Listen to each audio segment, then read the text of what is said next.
Good morning बच्चों।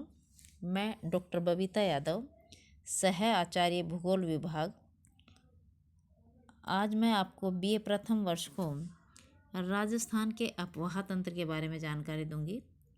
बेटा, अपवाह तंत्र सबसे पहले ये समझना होगा कि क्या होता है। एक नदी की वह कटोरी नुमा आकृति जहाँ से वह जल प्राप्त करती है वो क्या कहलाता है? अपवाह तंत्र कहलाता है। अर्थात एक नदी जो अपनी छोटी छोटी नलिकाओं से, सहायक नदियों से जल प्राप्त करती है, वो वहाँ का अपवाह तंत्र कहलाता है। ये वर्षा की प्रकृति, उच्चावच, इन सारों पर डिपेंड करता है कि वहाँ का अपवाह तंत्र किस प्रकार का है। अब राजस्थान की अपवाह प्रणाली को भूगर्भिक संरचना ने सबसे अधिक प्रभावित किया है। जैसे अरावली पर्वत श्रृंखला है, वो महान भारतीय जल विभाजक रेखा है। अरावली पर्वत श्रृंखला ये विभाजक रेखा द्वारा राजस्थान की नदियों को दो भागों में बांटा गया है। एक तो है पूर्व की ओर जल प्रवाह, अर्थात बंगाल की खाड़ी में डालने वाली नदियाँ। ये देखिए, ये वाली पूर्व की ओर के जल प्रवाह वाली बंगाल की खाड़ी में डालती हैं। और पश्चिम की ओर का जो जल है, ये देखिए इधर वाली, ये अरब सागर में डालने वाली नदियाँ हैं। इस जल विभाजक की स्थिति है वो वाटरशेड एटलस के आधार पर आसानी से देखी जा सकती है। ये देखिए, ये आपका अरावली है, ये मेन जल विभाजक है। और इधर ये आपके बंगाल की खाड़ी की ओर जाती हैं नदियाँ, और ये जो नदियाँ हैं ये अरब सागर में गिरती हैं। तो इस प्रकार से हम इसे कह सकते हैं कि ये वाटरशेड को डिफाइन करता है, ये वाला एरिया। अब आता है भारत, इसमें राजस्थान में 60.2% अर्थात अधिकांश, आधे से अधिक हिस्सा है वो आंतरिक प्रवाह प्रणाली के अंतर्गत आता है। यह क्षेत्र अरावली पर्वतमाला के पश्चिम में स्थित है और इस भूभाग में कई अलग अलग बेसिन हैं, जैसे कांतली बेसिन, सोता, और ये देखिए, ये कांतली बेसिन है, ये वाला, ये अलग अलग बेसिन है। साबी नदी है, कांतली नदी है, साबी नदी है, सोता नाला है। ये अलग अलग आंतरिक प्रवाह के क्षेत्र हैं। तो राजस्थान के अपवाह तंत्र को मुख्यतः 3 भागों में डिवाइड किया जाता है। नंबर 1, अरब सागर में गिरने वाली नदियाँ। नंबर 2, बंगाल की खाड़ी में गिरने वाली नदियाँ। और नंबर 3, आंतरिक अपवाह का क्षेत्र। तो इस तरह से अब आता है अरब सागर में गिरने वाली नदियाँ। अरब सागर में गिरने वाली नदियों में एक तो लूनी नदी बहुत फेमस है। ये देखिए, ये लूनी नदी है। ये लूनी नदी बहुत ही फेमस नदी है और इसका क्या माना जाता है कि राजस्थान के बांगर प्रदेश के दक्षिण भाग में केवल एक महत्वपूर्ण नदी है, वो है लूनी। लूनी का जो उद्गम स्थल है वो अजमेर के नाग पहाड़ियाँ हैं। अजमेर के आना सागर से होकर लगभग 32 किलोमीटर की दूरी तक दक्षिण पश्चिम तक बहती है ये, और फिर ये इधर बाड़मेर और जालोर और अर्धशुष्क क्षेत्रों से चलती है। लूनी नदी का अपवाह क्षेत्र है वो है अपवाह क्षेत्र लगभग 34,000 वर्ग किलोमीटर है।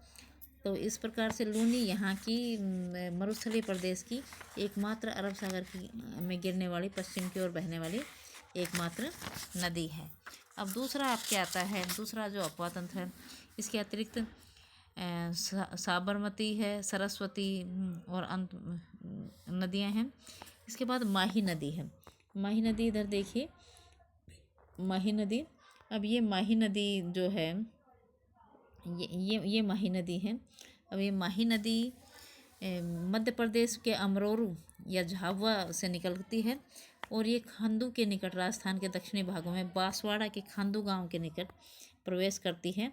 और इसके बाद माही नदी का प्रवाह राजस्थान में अधिक दूरी तक नहीं है, फिर भी ये बहुत महत्वपूर्ण नदी है क्योंकि उदयपुर जिले के दक्षिणी भाग का वाहिद जल इसी नदी में आता है। ये डूंगरपुर और बांसवाड़ा जिले की सीमा का निर्धारण भी करती है। डूंगरपुर और बांसवाड़ा की सीमा रेखा यही नदी बनाती है। और माही नदी राजस्थान में केवल 171 किलोमीटर बहती है, फिर भी इसे वांगड़ की गंगा कहा जाता है या काठल की गंगा भी कहते हैं। इस नदी की एक विशेषता है कि ये कर्क रेखा को 2 बार पार करती है। अब इसके अतिरिक्त आपके आती है सोम नदी। सोम नदी उदयपुर जिले के ऋषभदेव के पास निकलती है सोम नदी। और ये देखिए सोम और जखम है, तो सोम नदी यहाँ से निकलती है और बीछामेड़ा पहाड़ियों से निकलती है ये सोम नदी। और फिर ये वेणेश्वर स्थान पर 3 नदियों में माही, सोम और जाखम में मिल जाती है, संगम होता है। और यहाँ प्रतिवर्ष इस जगह पर डामोर व अन्य जातियों का मेला लगता है। ये आदिवासियों का कुंभ कही जाती है। इसके अतिरिक्त जाखम नदी, पश्चिमी बनास नदी, साबरमती नदी भी बंगाल इसमें अरब सागर में गिरने वाली प्रमुख नदियां हैं। अब आती हैं हमारे बंगाल की खाड़ी में जल डालने वाली नदियां। बंगाल की खाड़ी में जो जल डालती हैं उनमें मेन है चंबल नदी। चंबल नदी प्रमुख नदी है जो इसमें जल डालती है। अब चंबल नदी कहाँ से निकलती है? राजस्थान में ये मध्य प्रदेश से निकलती है। और ये चंबल नदी का जो प्राचीन नाम है वो चर्मवती या कामधेनु के नाम से जाना जाता है। ये जानपाव की पहाड़ियाँ मध्य प्रदेश से निकलती है नदी। और विंध्यन कगारों के साथ साथ बहते हुए ये 325 किलोमीटर की दूरी तक एक लंबे सकड़े गार्ज के तीव्र गति से होकर गुजरती हैं।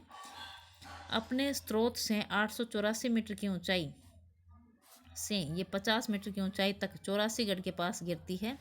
यहाँ पर 84गढ़ से कोटा तक पुनः एक गार्ज में लगभग 113 किलोमीटर की दूरी तय करती है। तो एक तरह से ये चुलिया जलप्रपात इसी पर स्थित है। कोटा और बूंदी जिलों के बीच सीमा का निर्धारण भी ये नदी करती है। तो चंबल नदी यहाँ की बहुत ही फेमस नदी है। यहाँ पर यह सवाई माधोपुर से धौलपुर तक राजस्थान तथा मध्य प्रदेश के बीच ये सीमा बनाती है। और ये नदी है, ये उत्खात स्थलाकृति का सर्वश्रेष्ठ उदाहरण है। और ये बैडलैंड टोपोग्राफी का एक तरह से, और ये अपने बीहड़ों के लिए भी फेमस है। नेक्स्ट आता है बनास नदी। बनास नदी जो है ये वन की आशा के नाम से इसे जाना जाता है। ये कुंभलगढ़ दुर्ग से लगभग 5 किलोमीटर दूर अरावली पर्वत की खमनोर की पहाड़ियों से निकलती है। तो इस तरह से ये इसके अतिरिक्त बेड़च नदी, कोठारी नदी, ये देखिए बेड़च नदी, कोठारी नदी और कोठारी पार्वती नदी या परवन नदी, पार्वती नदी, ये देखिए ये पार्वती नदी। इसके अलावा पार्वती नदी को 2 बार राजस्थान और मध्य प्रदेश के बीच की सीमा बनाती है पार्वती नदी, ये देखिए। और काली सिंध, बाणगंगा, बांडी, ढूंढ व मोरेल, गंभीरी नदी, कुशल, आहू, परवन आदि ऐसी नदी हैं। ये रूपारेल, ये इस प्रकार की नदी हैं जो बंगाल की खाड़ी में अर्थात यमुना और उसके सहायक नदियों में, ये चंबल में अपना जल डालती हैं। और इस प्रकार से तीसरा है आंतरिक प्रवाह प्रणाली, ये अपन नेक्स्ट करेंगे। थैंक यू बेटा।